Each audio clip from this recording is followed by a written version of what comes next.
اپنے گناہوں پر شرمندہ ہو کر معافی مانگنے پر اللہ تعالیٰ معاف فرماتے ہیں۔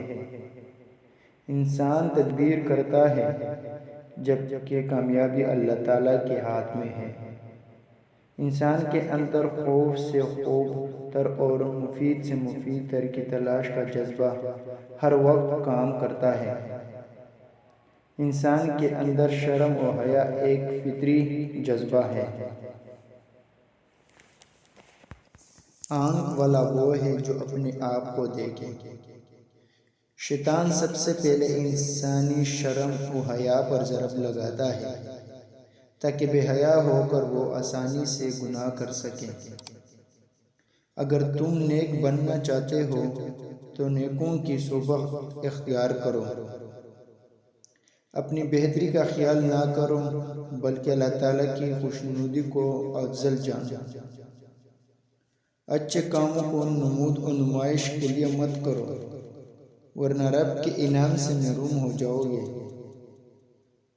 اگر تم دوسرے لوگوں کے قصور معاف نہیں کرو گے تو اللہ تعالیٰ تمہارے قصور معاف نہیں کرے گا۔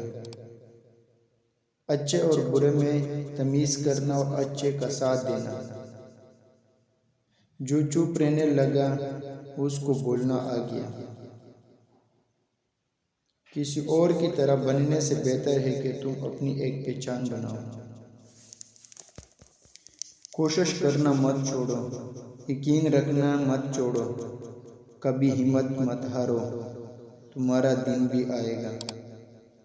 ہمیشہ اپنے دل کی بات مانو کیونکہ وہ جانتا ہے کہ تمہیں اصل میں کیا کرنا ہے۔ میری کامیابیوں میں میرے مضبوط ارادوں کا بہت بڑا ہاتھ ہے۔ انسان کے بے اوس خدمت کرنا ہی انسانیت کی معراج ہے۔ تعلیم ایک ایسی کنجی ہے جس سے آزادی کا سنہرا دروازہ کھلتا ہے۔ جسمانی امراض پرہیز سے جاتے ہیں اور روحانی امراض پرہیزگاری سے جاتے ہیں۔ 10 میں سے 9 برائیاں اور تکالیف صرف سستی سے پیدا ہوتی ہے۔ ہر ناکامی کے بعد کامیابی حاصل ہوتی ہے، شرط یہ کہ ناکامی کے بعد مایوس نہ ہو جائے۔